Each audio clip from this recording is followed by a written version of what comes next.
Yan pasien Rumah Sakit PIM KPI Jalu. Pasien Rumah Sakit PIM KPI Jalu. Jadi informasi terkini Rumah Sakit PIM yang ono i. Nyo kamu timbang ke Rumah Sakit PIM.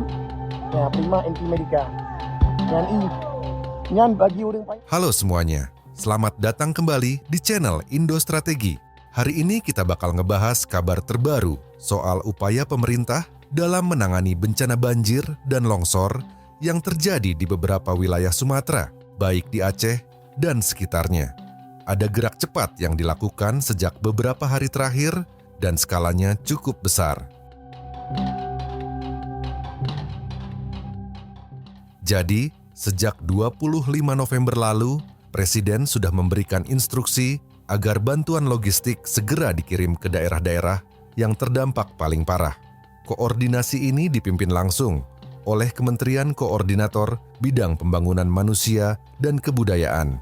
Puncaknya, pada Jumat pagi di Lanut Halim Perdana Kusuma Jakarta, 4 pesawat TNI AU diberangkatkan membawa berbagai perlengkapan darurat.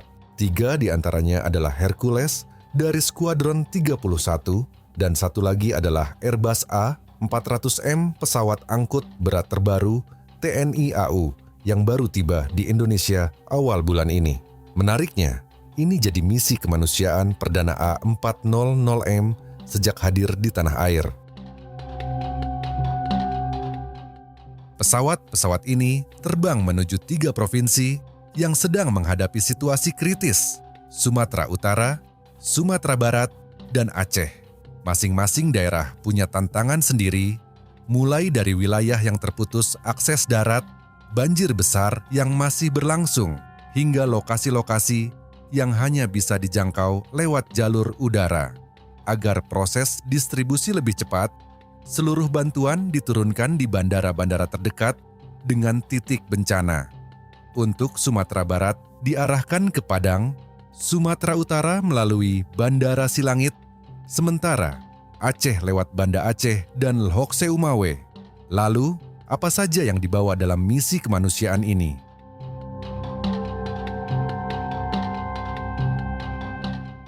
Pemerintah menyiapkan tenda pengungsian sekitar 150 unit, perahu karet lebih dari 60 buah untuk membantu proses evakuasi, serta genset dan perlengkapan listrik yang dibutuhkan di lapangan. Selain itu, ada 100 unit alat komunikasi yang dikirim khusus untuk memulihkan jaringan di daerah yang sempat terputus. Tidak berhenti sampai situ, bantuan makanan siap saji, tim dokter, perawat, hingga obat-obatan juga diberangkatkan. Tim medis yang turun berasal dari gabungan TNI dan Kementerian Kesehatan. Fokusnya jelas, memastikan warga di lokasi terdampak tetap mendapatkan layanan dasar sambil menunggu kondisi membaik. Koordinasi ini berjalan setiap hari, bahkan beberapa kepala daerah di Sumatera disebut sudah dihubungi langsung oleh pemerintah pusat untuk memperbarui kebutuhan terbaru.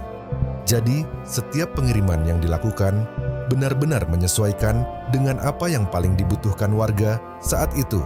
Sementara pesawat-pesawat ini menembus langit pagi, pekerjaan di darat juga terus berjalan. Tim pekerjaan umum dikerahkan untuk membuka akses yang tertutup longsor atau rusak akibat banjir.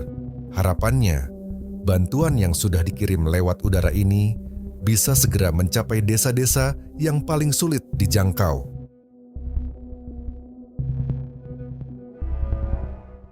Intinya, ini adalah upaya simultan dari berbagai pihak TNI, kementerian, lembaga, sampai pemerintah daerah untuk memastikan bantuan tidak terlambat sampai. Karena di situasi darurat seperti ini, setiap jam sangat berarti. Semoga kondisi di Sumatera segera pulih dan warga bisa kembali beraktivitas seperti biasa. Kita doakan saja semua proses penanganan berjalan lancar. Terima kasih sudah menonton. Jangan lupa like, share, dan subscribe agar kamu nggak ketinggalan update terbaru lainnya. Sampai jumpa di video berikutnya.